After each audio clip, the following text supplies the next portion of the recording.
નમસ્કાર ભક્તો, શું તમે જાણો છો કે તમારા ઘરના આંગણામાં ઉગેલું એક નાનકડું વૃક્ષ તમારું ભાગ્ય બદલવાની શક્તિ ધરાવે છે? અને એ જ રીતે અજાણતામાં લગાવેલું એક ખોટું ઝાડ તમારા ઘરમાં દરિદ્રતા અને કલેશ પણ લાવી શકે છે. સ્વયં ભગવાન શ્રી કૃષ્ણએ દેવી રૂકમણીને એવા રહસ્યો જણાવ્યા છે જે આજે આપણે આ વિડીયોમાં જાણીશું. કયા વૃક્ષો સાક્ષાત મહાલક્ષ્મીને તમારા ઘરે લાવશે? જાણવા માટે વિડીયોને અંત સુધી બન્યા રહેજો. વૃક્ષ આ સૃષ્ટિનો આધાર છે. તે ન માત્ર પર્યાવરણને શુદ્ધ કરે છે, પરંતુ ઘર પરિવારમાં સકારાત્મક ઉર્જાનો સંચાર પણ કરે છે. જ્યારે કોઈ ઘરના અંગારામાં શુદ્ધ વૃક્ષ લગાવવામાં આવે છે તો તે ઘર દેવી દેવતાઓની સમાન સંરક્ષણ પ્રાપ્ત કરે છે. વૃક્ષ વાસ્તુ દોષોને દૂર કરે છે અને પરિવારમાં શાંતિ, સુખ તથા ઐશ્વર્ય લાવે છે. ત્યારબાદ ભગવાન બોલ્યા, હે દેવી, હું તને જણાવીશ કે કયા વૃક્ષ ઘરની પાસે લગાવવા શુભ છે અને કયા નહીં. પરંતુ પહેલાં એક પ્રાચીન કથા સાંભળ, જેનાથી એ સ્પષ્ટ થઈ જશે કે કેવી રીતે સાચા કે ખોટા છોડ લગાવવાથી મનુષ્યના જીવનમાં સુખ અથવા દુઃખ આવે છે. ભક્તો, તે કથાને સાંભળતા પહેલાં જો તમે પણ મા લક્ષ્મીની કૃપા ઈચ્છો છો તો આ દિવ્ય સંદેશને હૃદયથી સ્વીકાર કરો. જય લક્ષ્મી માતા લખો અને પોતાની રાશિના ચિહ્ન સાથે કમેન્ટ કરો, જેથી તમને તમારા ભાગ્ય સાથે જોડાયેલા ઉપાય પ્રાપ્ત થાય. હવે કથા સાંભળો. ભગવાન શ્રી કૃષ્ણ બોલ્યા, ઘણા સમય પહેલાં મધ્યપ્રદેશમાં એક સુંદર નગર હતું. ત્યાં ગોપાલ નામનો એક વૈશ્ય પોતાની ધર્મપત્ની સુમિત્રા સાથે રહેતો હતો. ગોપાલ અત્યંત ધર્મનિષ્ઠ હતો અને દરરોજ ભગવાન વિષ્ણુની પૂજા કરતો હતો. તેની પત્ની સુમિત્રા પણ ગૃહ કાર્યમાં નિપુણ અને ધર્મપરાયણ હતી. તેમના ઘરમાં ધન અને ધાન્યની કોઈ કમી ન હતી. એક દિવસ સુમિત્રાએ પોતાના આંગણમાં કેટલાક છોડ લગાવવાનો વિચાર કર્યો.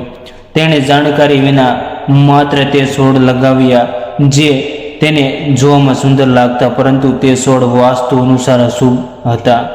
ધીરે ધીરે ઘરમાં કલેશ વધવા લાગ્યો. ગોપાલના વ્યવહારમાં હાનિ થવા લાગી. ઘરમાં તણાવ વધી ગયો અને બંને પતિ પત્ની વચ્ચે ઝઘડા વધવા લાગ્યા. અંતે તેનો વેપાર પૂરી રીતે નષ્ટ થઈ ગયો અને તેઓ નિર્ધનતાનું જીવન જીવવા લાગ્યા. ગરીબી અને ભૂખથી કંટાળીને ગોપાલની પત્ની અત્યંત ક્રોધિત થઈ ઉઠી. તેને પોતાના પતિને કહ્યું, હવે વધારે સહન નથી થતું, કંઈ કામ ધંધો શોધો. આમ બેસી રહેવાથી તો ભૂખ જ મારી નાખશે. બિચારો ગોપાલ ગામના ખૂણે ખૂણે કામે તલાશમાં ભટકતો રહ્યો, પણ કોઈએ પણ તેને કામ ના આપ્યું. થાકી હારીને જ્યારે ઘરે પાછો વળ્યો તો બોલ્યો, પ્રિય, કોઈ પણ મને કામ આપવા તૈયાર નથી. હવે હું ક્યાં જાઉં? કોની મદદ માંગું? બંને નિરાશાના સમુદ્રમાં ડૂબી ગયા. ગુજરાત માટે ગોપાલે પત્નીના બધા ઘરેણા સુધી વહેંચી દીધા. જે થોડા ઘણા પૈસા મળ્યા તેનાથી કેટલાક દિવસનું ગુજરાન ચાલતું રહ્યું, પરંતુ તેમને એ જ્ઞાન ન હતું કે જે અશુભ વૃક્ષને તેમના ઘરના આંગણામાં લગાવ્યું હતું તે જ તેમના જીવનમાં દરિદ્રતા અને દુઃખનું કારણ બની ગયું છે.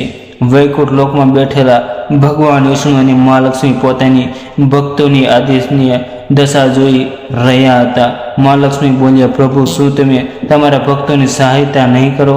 ગોપાલ તો તમારો પરમ ઉપાસક છે, દરરોજ તમારું પૂજન કરે છે. ભગવાન વિષ્ણુ મુસ્કુરાતા બોલ્યા, દેવી, હું અવશ્ય તેની સહાયતા કરીશ, પરંતુ પહેલાં તેની પરીક્ષા લેવી આવશ્યક છે. આ કહીને ભગવાન વિષ્ણુએ એક તપસ્વી સાધુનું રૂપ ધારણ કર્યું અને પૃથ્વી પર પ્રગટ થયા. તે ગોપાલના દરવાજે પહોંચ્યા અને વિલંબ સ્વરમાં બોલ્યા, વત્સ, હું એક તીર્થયાત્રી છું. ઘણા દિવસોથી ભૂખ્યો તરસો ભક્તિ ગયો છું. જો તારા ઘરમાં થોડીક જગ્યા અને થોડું અન્ન મળી જાય તો મોટો ઉપકાર થશે. સાધુના વચન સાંભળીને ગોપાલ બોલ્યો, મુનિવર, તમે તો બહુ તેજસ્વી પ્રતીત થાવ છો. આ મારા માટે સૌભાગ્યની વાત છે કે મારા ઘરે તમારા ચરણ પડ્યા. કૃપા કરીને અંદર આવો. ગોપાલને સાધુના ઘરમાં બેસાડ્યા, પરંતુ ઘરમાં એક ધાણો પણ ન હતો. તેણે પોતાની પત્નીને કહ્યું, પ્રિય, આ સાધુ અત્યંત પવિત્ર આત્મા છે. આપણે કોઈ પણ રીતે તેમના ભોજનની વ્યવસ્થા કરવી જોઈએ. હું ગામમાં જઈને થોડું ધન ઉધાર માંગુ છું. ગોપાલ ગામના એક ધની શેઠના ઘરે પહોંચ્યો અને નિવેદન કર્યું, શેઠજી, થોડા પૈસા ઉધાર આપી દો. પાછો ફરતા સૂકવી દઈશ. શેઠે તિરસ્કાર ભરેલા સ્વરમાં કહ્યું, તારી પાસે તો એક પોળી પણ નથી. તું મારા પૈસા કેવી રીતે પાછા આપીશ? ગોપાલે હાથ જોડીને કહ્યું, શેઠજી, જો હું પૈસા પાછા ના આપી શક્યો તો મારું ઘર તમને સોંપી દઈશ. શેઠને દયા આવી ગઈ અને તેણે થોડું ધન આપી દીધું. બોલ્યો, ઠીક છે, વેચશે, પરંતુ વસન નિભાવજે. ગોપાલે પૈસાથી દૂધ, ચોખા, શાકભાજી, લોટ અને ખાંડ ખરીદી અને ઘરે પાછો ફર્યો. પત્નીને કહ્યું, પ્રિય, સાધુ માટે ભોજન બનાવી દે. સુમિત્રાએ પ્રેમપૂર્વક ભોજન તૈયાર કર્યું અને સાધુને પીરસ્યું. સાધુ, જે વાસ્તવમાં ભગવાન વિષ્ણુ હતા, તે ગોપાળની શ્રદ્ધા અને સેવાભાવ જોઈને અત્યંત પ્રસન્ન થયા. ભોજન પછી સાધુએ કહ્યું, વત્સ, તારી ભક્તિથી હું પ્રસન્ન છું. વર માંગ, જે જોઈએ તે તને અવશ્ય મળશે. ગોપાલે હાથ જોડીને ઉત્તર આપ્યો, મહારાજ, તમારા આશીર્વાદથી વધીને મને કંઈ નથી જોઈતું, પરંતુ કૃપા કરીને જણાવો, એવું કયું પાપ થયું છે જેનાથી હું દરિદ્રતા અને દુઃખ ભોગવી રહ્યો છું? ગરીબી કેમ આવી અને તેને કેવી રીતે દૂર કરવું? ગોપાલે વિનમ્ર ભાવથી કહ્યું, હે મહાત્મા, અમે તો સદા શ્રી હરિ વિષ્ણુની આરાધના કરીએ છીએ, છતાં પણ અમારા જીવનમાં આ દરિદ્રતા કેમ આવી? અમારા ઘરમાં સુખ સંપત્તિ કેમ નથી થતી? કૃપા કરીને કારણ જણાવો અને આનાથી મુક્તિનો ઉપાય પણ સમજાવો. ત્યારે મુનિ મુસ્કુરાતા બોલ્યા, હે વૈશ્ય, જ્યારે હું તારા દ્વારે પહોંચ્યો ત્યારે જાણી ગયો હતો કે તારા જીવનમાં ગરીબી અને કષ્ટ કેમ છે. તારા દ્વારની સામે જે વૃક્ષ લાગેલા છે તે તારા દુર્ભાગ્યનું તેનું કારણ છે. તેને તરત હટાવ અને તેની જગ્યાએ મંગલકારી વૃક્ષ લગાવ. ગોપાલે હાથ જોડીને કહ્યું, હે મહાત્મા, કૃપા કરીને એ જણાવો કે ગઢની સામે કયા વૃક્ષ લગાવવા જોઈએ જેનાથી લક્ષ્મીનો વાસ થાય અને કયા વૃક્ષોથી સદા દૂરી રાખવી જોઈએ? કૃપા કરીને વિસ્તારથી સમજાવો. ત્યારે આચાર્યએ કહ્યું, હે ગોપાલ, ધ્યાનપૂર્વક સાંભળ. જે વ્યક્તિ પોતાના ઘર અથવા જળાશયની સમીપ પીપળાનું વૃક્ષ લગાવે છે તે યજ્ઞોના ફળનો અધિકારી બને છે. પીપળાના પાન જ્યારે જલમાં પડે છે તો તે દેવતાઓને અર્પણ સમાન માનવામાં આવે છે અને પિતૃઓને તૃપ્ત કરે છે. આનાથી સમસ્ત પિતૃદોષ સમાપ્ત થઈ જાય છે. જે વ્યક્તિ દરરોજ સ્નાન કરી પીપળાના વૃક્ષને સ્પર્શ કરે છે તે પાપોથી મુક્ત થાય છે અને જીવનમાં ક્યારેય પરાજિત નથી થતો.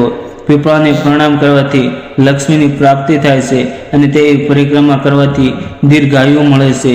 જાણી લે, પીપળાના મૂળમાં શ્રી વિષ્ણુ, થડમાં ભગવાન શિવ અને શીર્ષ ભગવાનમાં સર્જન કરતા બ્રહ્મા નિવાસ કરે છે.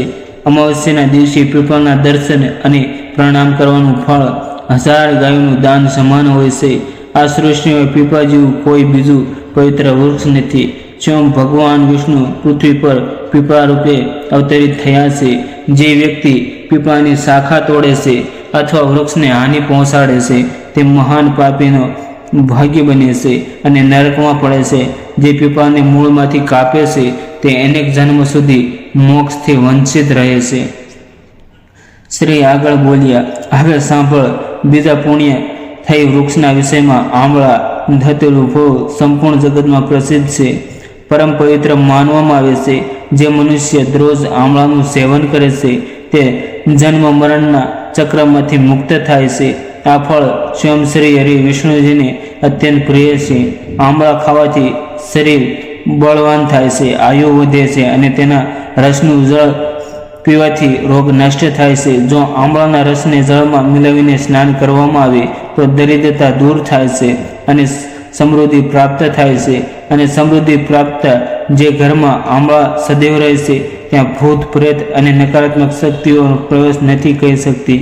એકાદશીના દિવસે આંબળાની પૂજા કરવાથી બધા તીર્થોથી વધુ પુણ્ય પ્રાપ્ત થાય છે. આવા ઘરમાં સ્વયં લક્ષ્મીનારાયણજીનો વાસ હોય છે. પછી મુનિ બોલ્યા, હવે ત્રીજા શુભ વૃક્ષના વિષયોમાં જણાવો. અશોક વૃક્ષ રસમાં અપ્સરાઓ નિવાસ કરે છે. આ વૃક્ષ જીવનમાંથી શોકનો નાશ કરે છે, દુઃખ અને નિરાશાને મિટાવે છે અને હૃદયમાં આનંદ ભરે છે.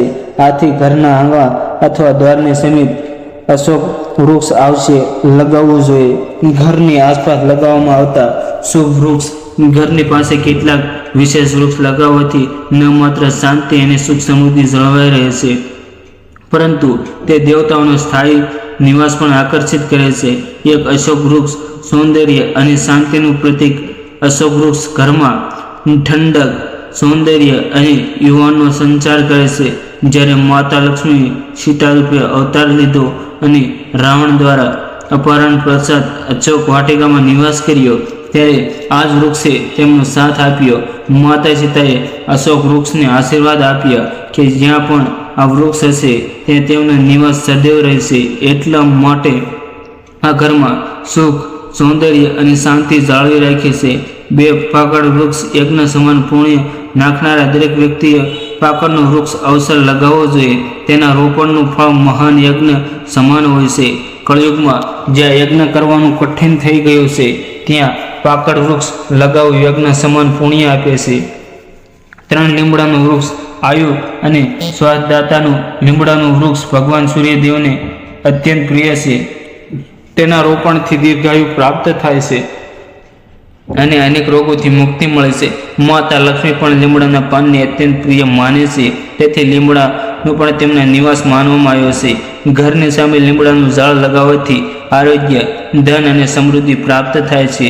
4 જાંબુ વૃક્ષ કન્યા રત્નની પ્રાપ્તિનો સંકેત. જો કોઈ વ્યક્તિ પુત્રી પ્રાપ્તિ ઈચ્છા રાખે છે તો ત્યારે જાંબુનું વૃક્ષ આવશે લગાવવો જોઈએ. ઘરની સામે જાંબુનું વૃક્ષ હોવાથી કન્યા જન્મ લેશે, જે પરિવારમાં કુળની કીર્તિ વધારે છે. 5 બીલી અને ગુલાબ શિવ પાર્વતીનો સંયુક્ત નિવાસ. બીલી વૃક્ષમાં ભગવાન શિવનો અને ગુલાબમાં માતા પાર્વતીનો નિવાસ માનવામાં આવ્યો છે. જો બીલીની સમીપ ગુલાબનો છોડ લગાવવામાં આવે તો જે ઘર પર સદૈવ શિવ પાર્વતીની કૃપા જળવાઈ રહે છે. આવું ઘર ને ક્યારેય દરિદ્ર થાય છે અને ન કોઈ સ્ત્રી વિધવા બને છે અને ન કોઈ સ્ત્રી વિધવા બને છે. 6 નાળિયેર વૃક્ષ. સંતાન નાળિયેરનું વૃક્ષ લગાવવાથી વ્યક્તિને શ્રેષ્ઠ અને સદગુણી સંતાન પ્રાપ્તિ થાય છે. નાળિયેર દરેક ધાર્મિક અનુષ્ઠાનનું મહત્વપૂર્ણ અંગ છે અને તેને અત્યંત શુભ માનવામાં આવ્યું છે. જેના આંગણામાં નાળિયેરી વૃક્ષ હોય છે તેના પરિવારને સમાજમાં સમાનતા, સન્માન મળે છે અને સૌભાગ્ય વધે. 7 પારિજાત વૃક્ષ. સમુદ્ર મંથનથી ઉત્પન્ન લક્ષ્મીપ્રિય પારિજાત વૃક્ષનો જન્મ સમુદ્ર મંથનના સમય થયો હતો. એ સમયે માતા લક્ષ્મી પર પ્રગટ થયા હતા. આથી પારિજાત માતા લક્ષ્મીને અત્યંત પ્રિય છે.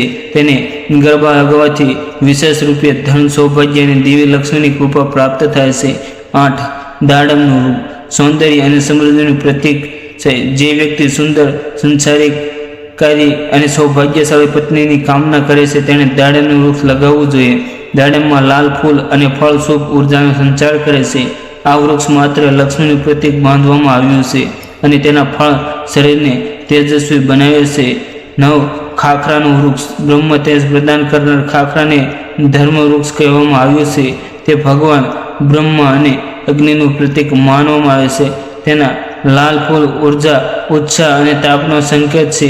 ખાખરાનું વૃક્ષ ધ્યાન, સાધના અને બ્રહ્મ તેજની વૃદ્ધિ કરે છે. તેની લાકડી અને પાંદડા યજ્ઞમાં ઉપયોગી થાય છે અને વાતાવરણને પવિત્ર બનાવે છે.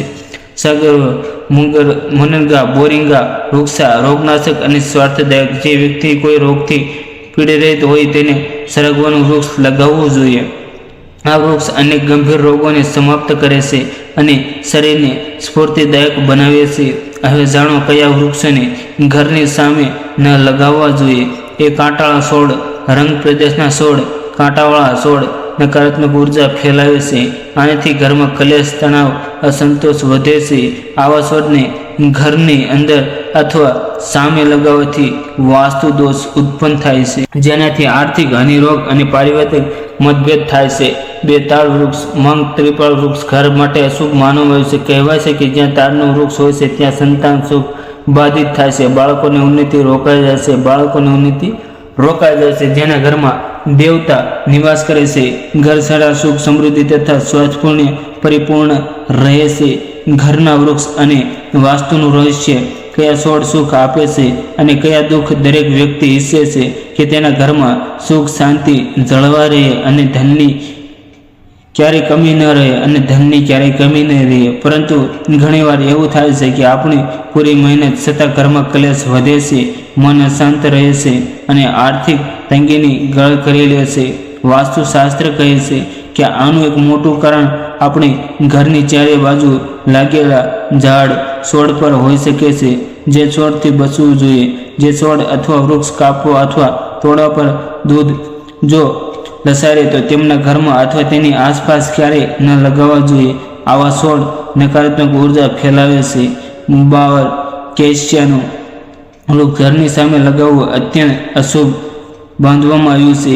આનાથી ઘરમાં વિવાદ અને વિપત્તિ આવે છે. ગોળીનું પ્લમનું ઝાડ પણ ઘરની સામે ન હોવું જોઈએ. આ નકારાત્મકતા વધારે છે અને ધનની હાનિનું કારણ પણ બને છે. આંબો મેંગોનું ઝાડ ઘરની બહુ પાસે ન લગાવવું જોઈએ, કારણ કે તેની છાયા ઘર પર પડવાથી અશુભ પરિણામો મળશે. પપૈયાનો છોડ મુખ્ય દ્વારની સામે ન હોવો જોઈએ. આ ધન અને સમૃદ્ધિને નષ્ટ કરે છે. પીપળો જો ઘરની પૂર્વ દિશામાં હોય તો ગરીબી વધી શકે છે. વડ જો પશ્ચિમ દિશામાં હોય તો ઘરમાં દુઃખ કષ્ટનું વાતાવરણ બને છે. તુલસી બેસિલ જો દક્ષિણ દિશામાં રાખવામાં આવે તો બાળકોને કષ્ટ સહન કરવું પડી શકે છે. કોઈ સૂકા અમૃત ઝાડની છાયા ઘર પર પડે તો આ મૃત્યુનો સંકેત માનવામાં આવે છે. આ વૃક્ષોને તરત હટાવી દેવું જોઈએ. કાંઠાળા છોડના પ્રભાવ પ્રદેશમાં છોડ જેવા કે કેક્ટસ વગેરે કઠોર પરિસ્થિતિમાં જીવિત રહેવા માટે બન્યા છે. તેમના થરમાં પાણી જમા રહે છે અને ચારે બાજુ કાંટા હોય છે, જેથી કોઈ તેમને અડી ન શકે. આ વિશેષતાઓ ઘરના વાતાવરણ માટે પ્રતિકૂળ માનવામાં આવે છે. આ છોડ ઘરમાં ઝઘડા, આર્થિક હાનિનું કારણ બની શકે છે. કાંટાળા અથવા કઠોર છોડની ઉપસ્થિતિ વેપારમાં અચાનક રૂકાવટો આવે છે. પરિવારમાં નાની નાની વાતો પર ઝઘડા વધે છે. મન બહેક રહે છે અને ધીરે ધીરે ગરીબી ઘર કરવા લાગે છે. તેથી વાસ્તુશાસ્ત્ર અને રૂપિયોએ આવા છોડને ઘરની અંદર અથવા મુખ્ય દ્વાર પર લગાવવાની ના પાડે છે. કયા વૃક્ષ ઘરમાં સુખ સમૃદ્ધિ લાવે છે? વાસ્તુશાસ્ત્ર જણાવે છે કે જે છોડ જે દેવતાઓ સાથે જોડાય છે, ઘરમાં સુખતા અને દિવ્યતા લાવે છે. પીપળાનું વૃક્ષ ભગવાન વિષ્ણુને પ્રિય છે. તેની પૂજા કરવાથી પિતૃઓના આશીર્વાદ અને વિષ્ણુ કૃપા બંને મળે છે. તુલસી માતા સ્વયં લક્ષ્મીનું સ્વરૂપ માનવામાં આવ્યું છે. જ્યાં તુલસી હોય છે ત્યાં દરિદ્રતા નથી રૂકતી. આંબા, અશોક, આંબો, મેંગો, કેળ, બનાના જેવા વૃક્ષ ઘરમાં સુખ, શાંતિ અને સ્વાસ્થ્ય લાવે છે. પણ છોડ તો વિશેષ રૂપે શુભ છે. જ્યાં હોય ત્યાં ભગવાન વિષ્ણુ અને દેવી લક્ષ્મીનો વાસ માનવામાં આવે છે. એક પ્રેરણાદાયક કથા કહેવાય છે કે ગૃહસ્થ જીવનભર ગરીબીથી જજુમતો રહ્યો. ઘરમાં ક્લેશ, અશાંતિ અને ધનની કમી જળવાઈ રહેતી. એક દિવસ એક સંત તેના ઘરે આવ્યા અને બોલ્યા, બેટા, તારા ઘરની દરિદ્રતાનું કારણ માત્ર તારા કર્મ, પરંતુ તમારા ઘરની આસપાસના જો છોડ પણ છે. કાંટાળા છોડ તારા સૌભાગ્યને રોકી રહ્યા છે. આમને હટાવી દે અને તુલસી, કેળા અને આંબાના છોડ લગાવ. ગૃહસ્થ સંતની સલામની થોડા સમયમાં તેના ઘરનું વાતાવરણ બદલાઈ ગયું. વેપાર વધ્યો, મન શાંત થઈ અને સમૃદ્ધિ પાછી આવી. વૃક્ષો માત્ર ઓક્સિજન જ નથી આપતા, તેઓ આપણા જીવનની ઉર્જા પણ નિર્ધારિત કરે છે. અશુભ છોડ દુઃખ અને રૂકાવટો લાવે છે, જ્યારે શુભ છોડ સૌભાગ્યને સુખના દ્વાર ખોલે છે. તેથી જો તમારા ઘર અથવા આંગણમાં કાંટાળા અથવા અશુભ છોડ તો તેમને તરત હટાવીને તુલસી, પીપળાના, આંબાના અથવા કેળાના છોડ લગાવો.